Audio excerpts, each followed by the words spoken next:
Welcome back.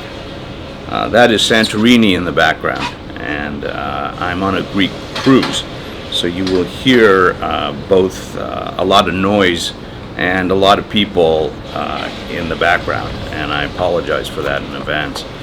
I was watching the Democratic convention, and I noticed that the word freedom was used quite a bit, and that's what I wanted to talk to about today.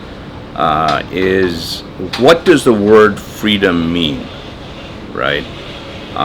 Freedom is an assumption, and that assumption has an assumed definition, and yet people don't articulate that assumption in any particular way. So when the Democrats talk about freedom, what do they mean? When the Republicans talk about freedom, what do they mean? And you'll find that if they were to define it, they mean totally different things.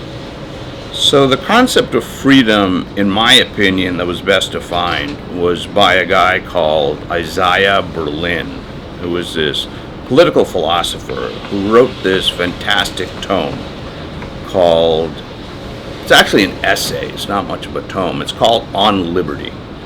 And he described freedom from both the point of view of the left as well as the right. And from a left point of view, he said it's a freedom to do something, which he called positive liberty. And from a right-wing view, it's freedom from something. So on the left, freedom means big government that allows you to do things in the public sphere. An example would be parks. An example from the Democratic convention would be freedom to go to work due to childcare.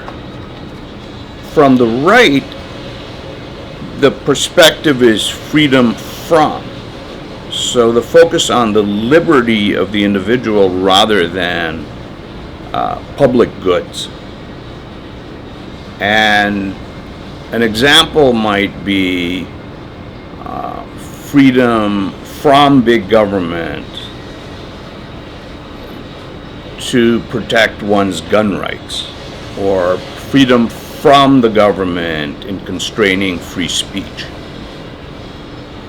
And it's very interesting on the right-wing side because their argument is if you need public goods, then the private sector should provide it independent of the government. The right wing would argue that there's less freedom because of big government. So an example would be something you might have seen if you visited in New York, which is the New York Public Library. It's this beautiful Beaux-Arts building, and it was created by the Astors and other great luminaries of New York before the income tax in the year 1900.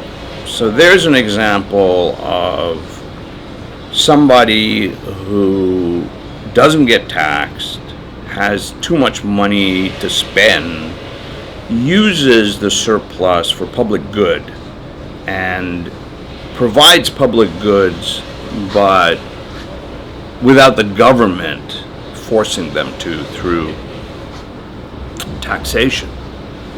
And this is a very interesting argument because if you think of positive liberty and negative liberty, they're both forms of liberty, but they're very different kinds of liberty. So next time you hear a speech and they talk about the word freedom, and everybody claims that they are for freedom, think about Isaiah Berlin's definition. Is it positive liberty or is it negative liberty? From his point of view, Isaiah was writing in a time when communism was a very prevalent ideology, and I believe he was very left-wing. So he wanted to show that communism, or the left-wing perspective, is not against freedom. It's a different type of freedom. It's the freedom to do things, and the perfect example is public housing, universal health care, parks. So what do you think? Do you think that you're in favor of the left-wing version, that is positive liberty, or are you in favor of negative liberty? Let me know in the comments.